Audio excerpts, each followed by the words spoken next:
ኢትዮጵያውያን ኢቢኤስ ስለሚባል አዲስ የቴሌቪዥን አማራጭ ማድመጥ የጀመሩት ከብዙ ትውልዶች ባንዱ ብቅ የሚለውን እስራ ዓመት ወይንም ሁለተኛ ሚሊኒየሟን በተቀበለችበት ዓመት ነበር።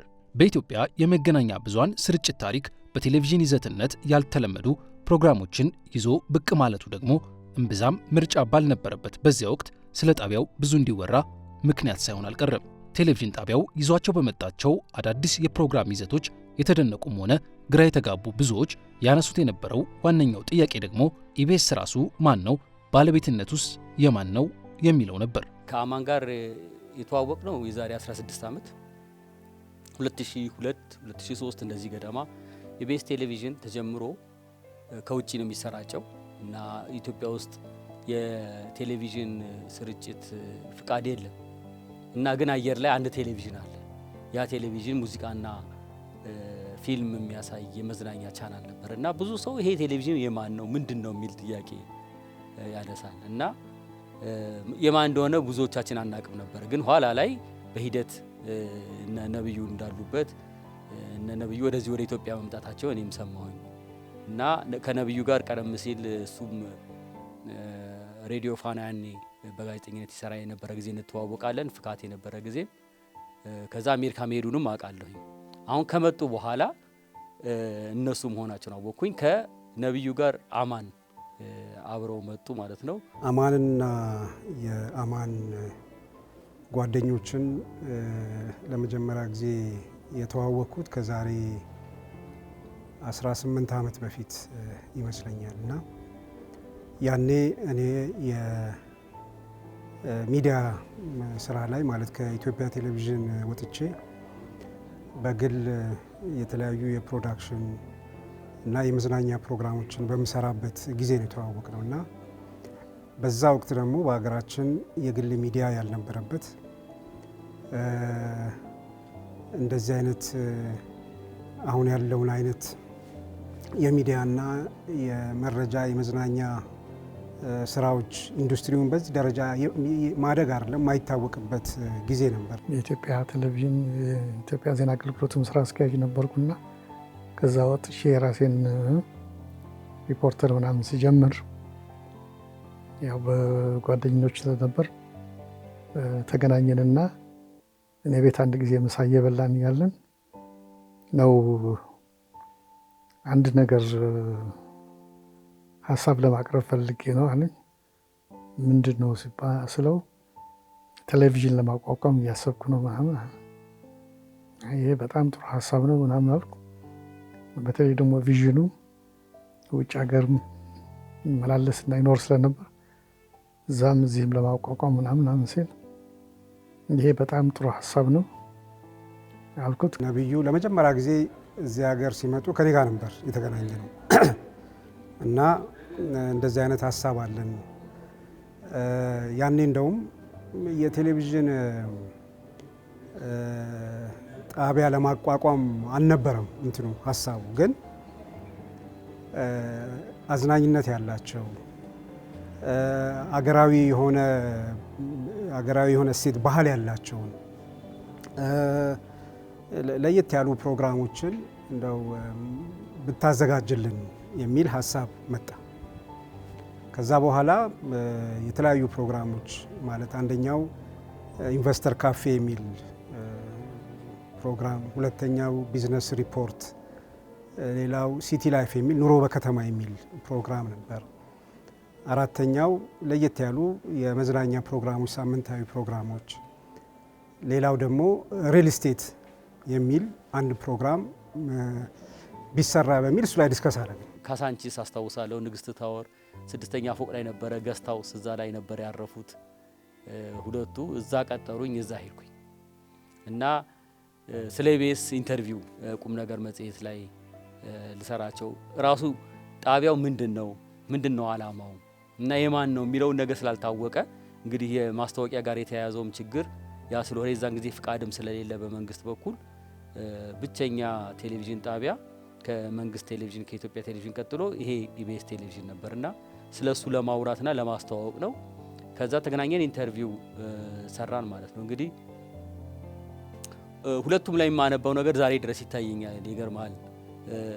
አማንም ላይ ነብዩም ላይ የነበሩት ስሜቶች በቃ ትልቅ ጉጉት አላቸው፣ ትልቅ ፍላጎት አላቸው እና የመስራት ፍላጎት ነበራቸው። በእኛም በዛ ጊዜ አስተሳሰብ ይሄ አይነት ኮንቴንት የቴሌቪዥን ፕሮግራም መሆን ይችላል ወይ ብለን የምንጠይቀው የምናስበው አይነት የፕሮግራም አይነት ነው እና በኋላ ግን ሀሳቡ ላይ ዲስከስ አድርገን ስናስብ በእውነትም በቃ ለየት ያለ ፕሮግራም ነበር። ኢንቨስተር ካፌ ኢቢኤስ ስርጭት ከተጀመረበት 1 ዓመት 2 ዓመት ያህል ድረስ ሄዷል። ኑሮ በከተማ ሲቲ ላይፍ በኋላ ተለውጦ በውጭ ላይ ሆኖ አስፋው መሸሻ የሰራው አይነት የነበረ ፕሮግራም ነው። ቢዝነስ ሪፖርት አሁን ኢቢኤስ በሌላ አይነት ፎርማት የሚሰራቸው ፕሮግራሞች ናቸው። ሪል ስቴት እኛ ሀገር በዛ ጊዜ የሪል ስቴት ኢንቨስትመንት አዲስ የነበረበት ብዙ የአገሬው የማያውቀው ዲያስፖራው ግን ብዙ ኢንተረስት ያለው አገር ውስጥ የሚሰሩ ሪል ስቴቶች በጣም ፍላጎት ያለው ጊዜ ነበርና ለእኛ ግን በጣም ኦድ ነበር ማለት ሄዶ አንድ ሪል ስቴት ላይ ሪል ስቴቱ እንዴት ነው የሚሰራው፣ ዋጋው ስንት ነው ምናምን ብሎ መጠየቅ እንደ ቴሌቪዥን ፕሮግራም ለየት ያለ ነገር ሶ ምን ልልህ ነው አማን እና የአማን ባልደረቦች ይህንን አይነት ሀሳብ ይዘው ሲመጡ ለሀገራችን አዲስ የቴሌቪዥን ኮንቴንት ይዘው በመምጣት ለሌሎች የሚዲያ ሰዎች ሊሰሩ የሚችሉ ኮንቴንቶችንም በማሳየት ምሳሌ መሆን ችሏል። ይህንን የኢቢኤስ ወጣኞች ሀሳብ ወደ መሬት ማውረድ እንደ እቅዱ ብዙ የቀለለ አልነበረም።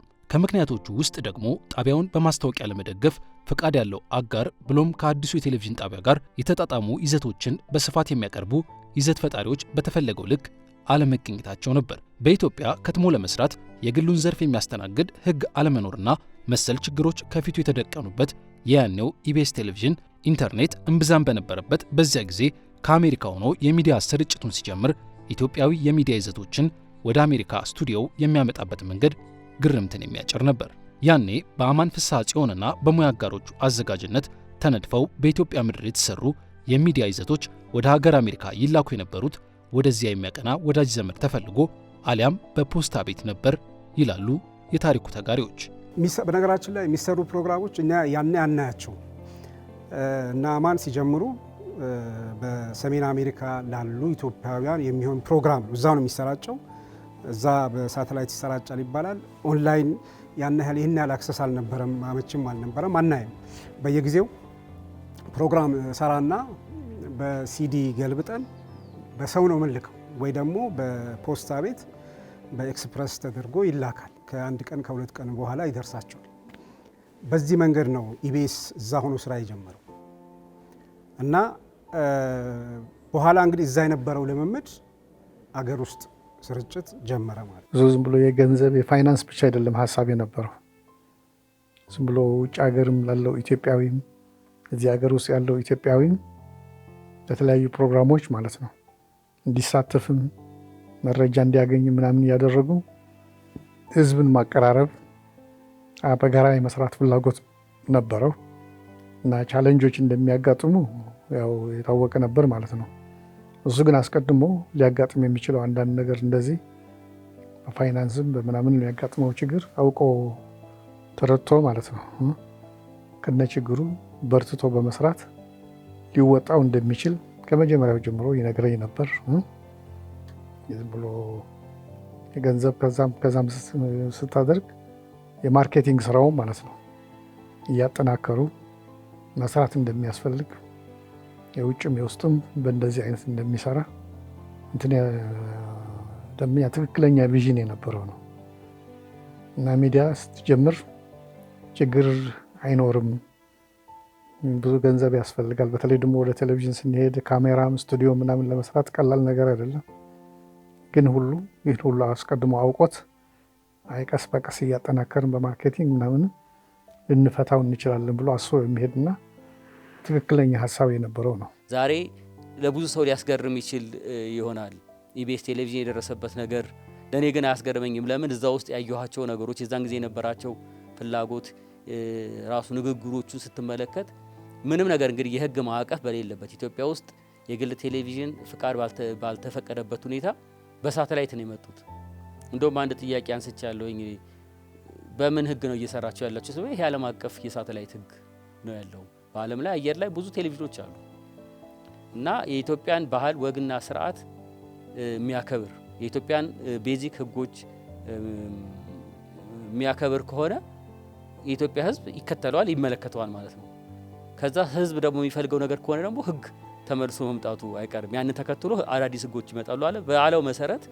ከዛ በኋላ ነው የሳተላይት ቴሌቪዥኖች እንደዚህ እየተበራከቱ የመጡትና እዛን ጊዜ የነበራቸው ቻሌንጅ በጣም ከባድ እንደነበረ እረዳለሁ። ብዙ ፕሮግራሞች ይጀመራሉ፣ ይቆማሉ፣ የማስታወቂያ ችግሮችም እንደነበሩ አውቃለሁ። ከዛ በኋላ እየተነሳ ሰው እየለመደው በደንብ መጣ። ምን አይነት ቴሌቪዥን ነው በዋናነት የምትፈልገው ምናምን ስለው የመዝናኛ በተለይ እዛ ላይ ትኩረት የሚሰጥና ቀስ በቀስ ደግሞ ሁሉንም እያጠናከርኩ እሄዳለሁ ሲል በጣም ጥሩ ተባብለን ከዛ በኋላ በሀሳብ እንለዋወጥ ነበር። ከዛ በኋላ ቴሌቪዥን ጣቢያውም ሲያቋቁመው እዚህ ብቻ ሳይሆን አሜሪካ ሜሪላንድ እጄዛ ቢሮው ምናምን እዛ ጋር እናወራ እንጫወት ነበር ማለት ነው። የነበረው አመለካከት የነበረው ቪዥን የነበረው ፍላጎት ሳየው በጣም ነበር ደስ ያለኝና የሚደነቅ አስተሳሰብ ነበር። አማንና አጋሮቹ ይህንን በአእምሯቸው ይሳሉትን አርቀው ያሰቡለትን ለኢትዮጵያ የመጀመሪያ የሆነ የግል የቴሌቪዥን ጣቢያ በእግሩ ለማቆም ማስታወቂያ አስነጋሪዎችና ህልማቸውን የሚጋሩ አጋሮችን ለማግኘት በብዙ ቢኳትኑም ልፋታቸው ለከንቱ ይሆን አልነበረም። የኋላ ኋላ ከ2 ዓመት በላይ ያለ ማስታወቂያ አየር ላይ ያቆዩት የቴሌቪዥን ጣቢያ ዋጋቸውን ለመክፈል ቀስ በቀስ ወደ ህልማቸው መንደርደር ጀመረ። አንድ ሁለት እያለ ይሁነኝ ብሎ ኢቢኤስን አስሶ የሚመለከት ወዳጅና ተመልካች ተበራከተ። የቴሌቪዥን ጣቢያው ሳተላይትን ከኢትዮጵያ ጋር ከማላመድ አልፎ አንጋፋና ሌሎች አዳዲስ የቴሌቪዥን ጣቢያዎች የአንቴና ስርጭትን እንዲሰናበቱ ከአዲሱ አሰራር ጋርም እንዲተዋወቁ ምክንያት ሆነ።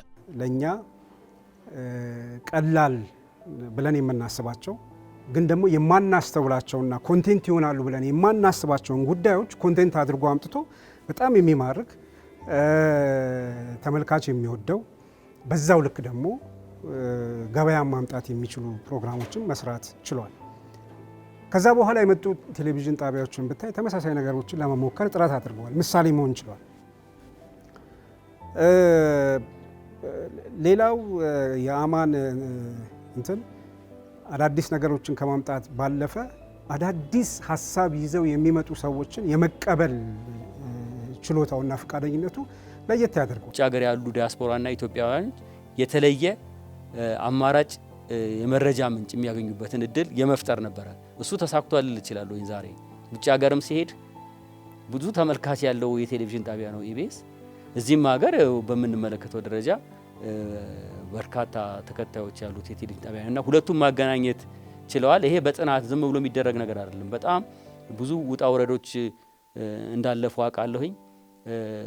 ከህግ ክፍተቱን በተጨማሪ ፕሮግራሞች እንግዲህ ለህዝብ የሚቀርቡ ናቸው። እንደምታውቁት በተለያዩ ፕሮግራሞች ላይ የሚመጡ ትችቶች አሉ። ግን እሱንም በጽናት መታገስና እያሻሻሉ መሄድ ቀላል ነገር አይደለም። አንዳንዶቹ አስተያየቶች ቶታሊ ሚዲያውን ሊያዘጉ የሚችሉ ሊሆኑ ይችል ነበር። ይሄንን ግን አንደርስታንድ አድርገው መቀጠል መቻላቸው አይ ቲንክ ትልቅ የማኔጅመንት ጥበብ ይፈልጋል። ሃይማኖታዊ ትምህርትን ከቤተ እምነትና ከቤተ ክርስቲያንና መስጂድ አውጥቶ ወደ ሚዲያ እንዲመጣ ማድረግ የቻለ ሰው ነው አማን። ይህንን ማንም አልደፈረም፣ ማንም አላደረገው።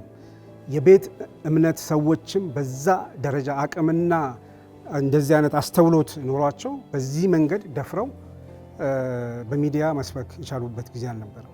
አማን ይህን ደፍረው አድርጓል። ኢቢኤስና አማን ለኢትዮጵያውያን የእምነት ተቋማትና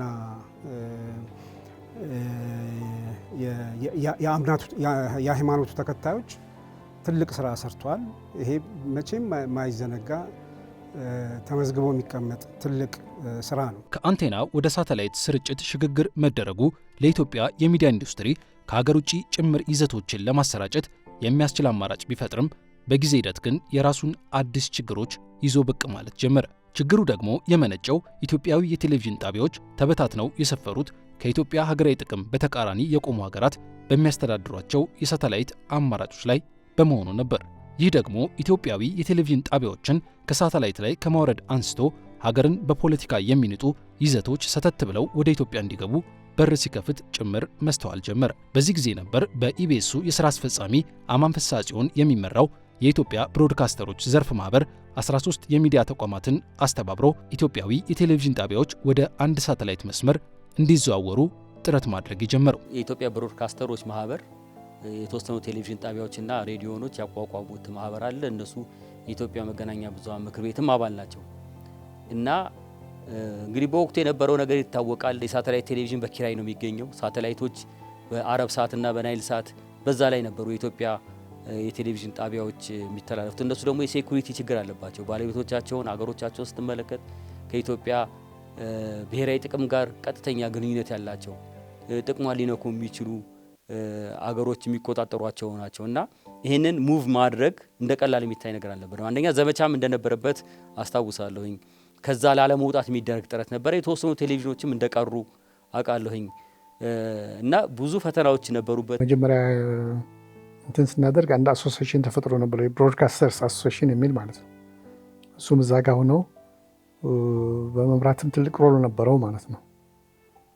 ምክንያቱም የሳተላይት ክፍያ በተለይ ያኔ እንኳን ሲጀመር ቀላል ነበር። አሁን ግን ባለው የውጭ ምንዛሬ ለውጥ ምክንያት መክፈሉ ቀላል አልነበረም። ግን ምን አይነት ሳተላይት እንጠቀም የሚለው በገንዘብ አንጻር ብቻ ሳይሆን አንዳንዱ ሳተላይት መላው ዓለም ሊያሰራጭልህ የሚችል ነው። አንዳንዱ ደግሞ ሊሚትድ ኤሪያ ሆነ የሚያስተላልፍ ነበር።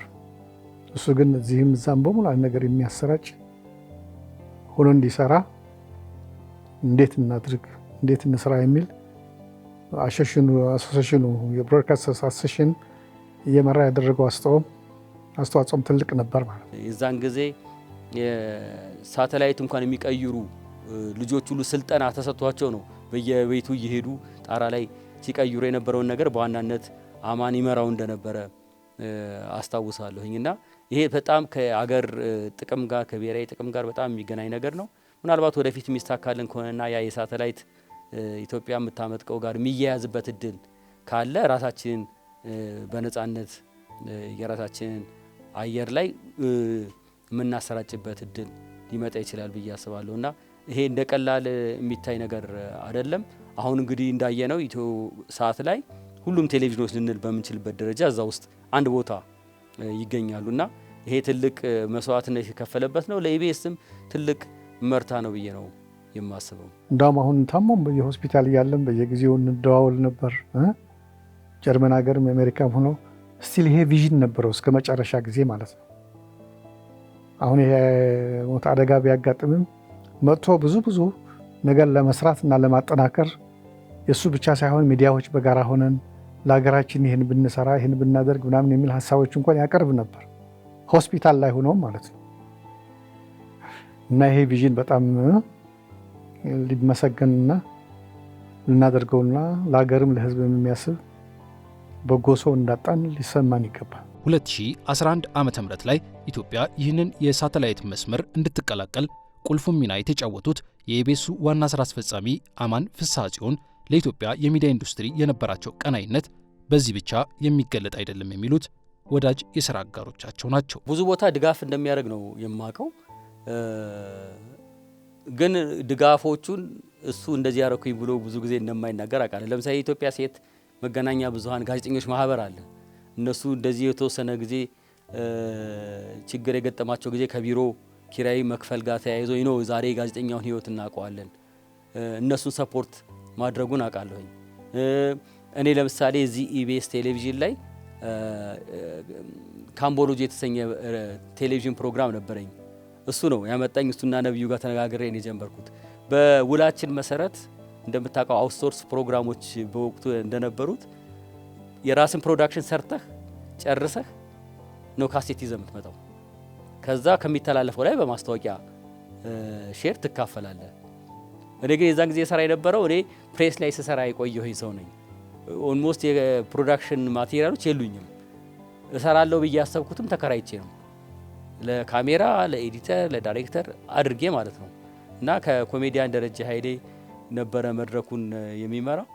ግን አማን ሁሉንም እሱ ነበር የሚችለው። አማን መልካም ሰው ነው። አማን ቀና ነው፣ በጣም ቀና ነው፣ በጣም ተባባሪ ነው፣ በጣም ትሁት ነው። አማን ከምንም ነገር ጋር መጋጨት፣ ሰውን ማስቀየም፣ ራሱንና ተቋሙን ፈተና ውስጥ ሊከት የሚችል ነገር ውስጥ መግባት አይፈልግም። ሁሉንም በሰላም በብልሃት በመልካም ማለፍ ነው የሚፈልገው። ባህሪውም እንደዛ ነው። የተቸገረን መርዳት፣ ከደከመ ጋር አብሮ መቆም ይወዳል። በማንኛውም ጉዳይ ላይ ብታማክረው እንደዚህ አድርግ ብትለው ወደ ኋላ አይልም። ኢትዮጵያ መገናኛ ብዙኃን ምክር ቤት አዲስ ቢሮ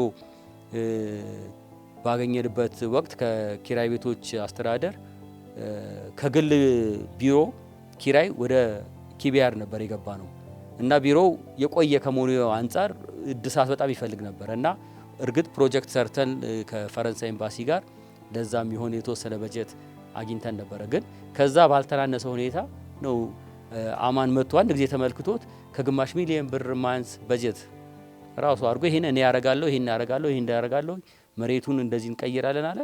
ባለበት ደረጃ አንድ ወር ባልሞላ ጊዜ ውስጥ ይሄንን ማድረግ ችሏል እና ይሄን የሚያደርገው እሱ ኢቢኤስ ስለሆነ አይደለም፣ የኢትዮጵያ ሚዲያ መታያ ነው። ከፋምነማም ከውጭ ሀገር የሚመጡ ሰዎች የኢትዮጵያ ፕሬስ ካውንስል ለመጎብኘት ይመጣሉ። የኢትዮጵያ ሚዲያዎች ያላቸው ስታተስ ምንድን ነው የሚለውን ነገር እዛ ላይ ማሳየት አለብን ነው እና ለዚህም ምክር ቤቱ ሪኮግኒሽን ሰጥቷል ለኢቢኤስ ቴሌቪዥን። ከዛ በተረፈ ደግሞ አንዳንድ እንደ ማንኛውም ጀማሪ ድርጅት እንደምታውቀው የቁሳቁስ እጥረቶች አሉ፣ የካሜራ፣ የፕሮጀክተር፣ የተለያየ ነገር።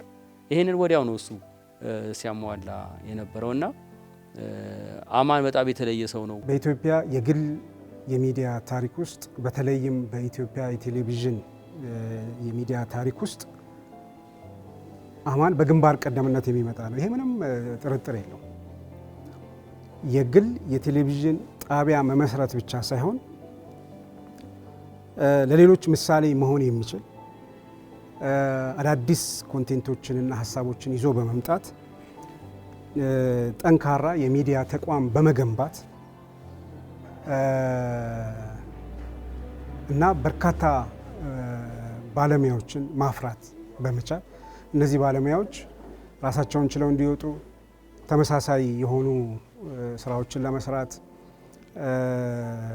ጥረት በማድረግ በመውጣትም የሱ ሚና ምንም ጥርጥር የለውም። በግንባር ቀደምነት መጠቀስና መምጣት የሚችል ነው። ለሚዲያ ተቋማት ፈተና የሆኑ በርካታ ጉዳዮች ባሉበት አውድ በዓመታት ጉዞ ውስጥ እንደ ኢቢኤስ ያለ ለፈተናዎች ያልተበገረ ተቋምን ማጽናት የበረታ ልብን፣ ሩቅ የሚያስብ አይምሮንና ሸክምን የሚችል ጫንቃን የሚጠይቅ ነው። በብዙ እንቅፋቶች ያልወደቀውን የዛሬውን ኢቢኤስ የሰራው ይህ የአሁን ፈተናን ብቻ ሳይሆን የነገን ተስፋ አሻግሮ የማየት ጥንካሬና በሳልነት ነው የሚሉም ጥቂቶች አይደሉም። ያ ጥንካሬ ደግሞ ዛሬን አሻግሮ የነገ ህልሙ ላይ እንደሚያደርሰው የሚናገሩት በሙሉ እምነት ነው። የሰራቸው ስራዎች ዝም ብለው ሟሸው የሚቀሩ እሱ ሲኖር የሚኖር ሲጠፋ የሚጠፋ እንዳይደለ ነው የተናገርኩት። ስለዚህ አማን ትልቅ ተቋም ገንብቷል። ኢቢኤስ አይጠፋም። ኢቢኤስ ይቀጥላል።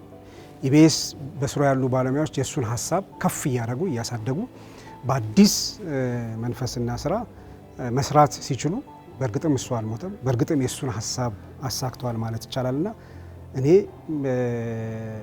ለዚህ የገነባው ተቋምና ያፈራቸው ባለሙያዎች ይህን ዓላማ ያስቀጥላሉ የሚል እምነት አለ። ባለቤቶች የጀመሯቸው ድርጅቶች ትንሽ ከሄዱ በኋላ ሰዎቹ ዞር ሲሉ ይፈርሳሉ እና እንደዛ እንደማይሆን ትልቅ ማሳያ የሆነ ጣቢያ ነው ይሄ። እርግጥ በእነሱ ባለቤትነት የተያዘ ይሁን እንጂ ኦልሞስት የህዝብ ጣቢያ ልትለው ትችላለህ። ካሁን በፊት በነበሩ እዚህ ጣቢያ ውስጥ ይሰሩ በነበሩ ጋዜጠኞችና አርቲስቶች ሲሞቱ ታይቷል ህዝቡ ጋር የነበረው ስሜት።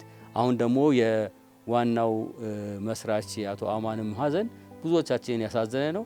ግን የሚቀጥል ድርጅት መስርቶ መሄዱ ደግሞ ብዙዎቻችንን ያስደስታል፣ ተስፋም ይሰጠናል ብዬ ነው የማስበው። አማን ጀምረዋታል። እኛ ደግሞ የአማንን ሀሳብ ይዘን አጠናክረን እንቀጥላለን ብሎ እንዲቀጥል ሰራተኛውን አደራላለሁ። እኔ ባልናገርም ሰራተኛው ደግሞ እንደዚህ አይነት እምነትና አስተሳሰብ እንዳለው ደግሞ አውቃለሁ፣ አምናለሁም ማለት ነው። በጣም ያዘነው ሰራተኛው ምናምን ዝም ብሎ የህይወት መጥፋት ብቻ ሳይሆን የአማንን ቪዥን ሀሳቡ ምና ሁሉ በደንብ ይገባው ስለነበረ አሁን ደግሞ ይሄ ሰራተኛ ይሄኛውን ሀሳብ ይዞ እንደሚቀጥል